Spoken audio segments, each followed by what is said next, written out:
قهار غازیوف ساکن ناحیه دهنوی جمهوری ازبکستان به هنر گواره‌سازی مشغول میباشد. در صحبت میگوید که این هنر را از کودکی از پدر و بابا آموخته تا امروز چندین شاگردان را نیز تربیت نموده است. در حقیقت ما شاهد آن گشتیم که امروز نزد این هنرمند شاگردان نیز به گواره‌سازی مشغول میباشند. باید گویی گواره را از چوب درختان بید، چنار، چهارمغز، زردآلو و پایش را بیشتر از چوب توت میسازند.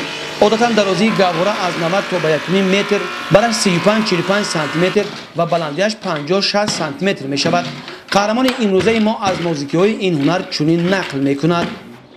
من همین گواره متر روشیم مشقت من اینه رنگ میکنیم با درست سرز میستد اینه قاق میکنیم بعد قاق کردن با لک میکنیم فساد میکنیم بعد بزرگ میبروریم.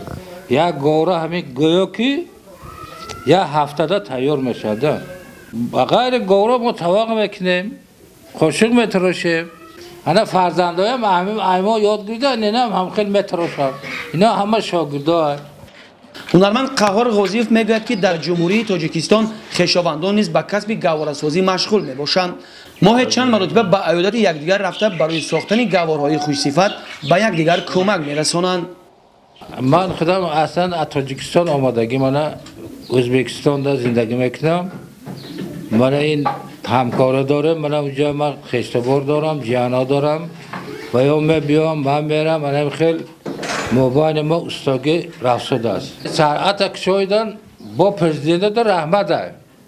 رحمت میگیم هم کردن برای خلق و کار خوب کردن.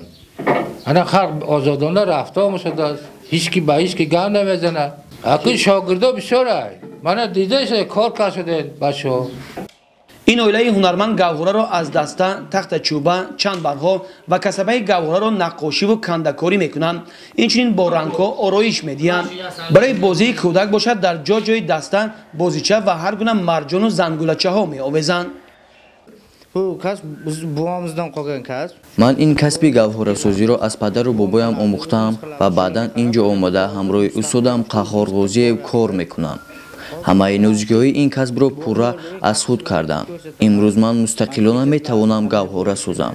بغیر از گوهره باز دیگر لوازمات‌های نیازی مردم از چوب ساخته به بازار میبرم، میفروشم. با همین زندگیمان پیش رفته ایستاده است. اویله غازیوف‌ها با این هنر گواره‌سازی شغل به اندازه دارند. از این خاطر این هنرمندان میخواهند محصول دستان خود را همیشه پیشکش خریداران نمایند. گزارش خورشید حلیم و فیروز میرزاєв، صاحب نور عبدالرسولov از ناحیه دهنوی جمهوری ازبکستان برای برنامه اطلاعاتی نوید.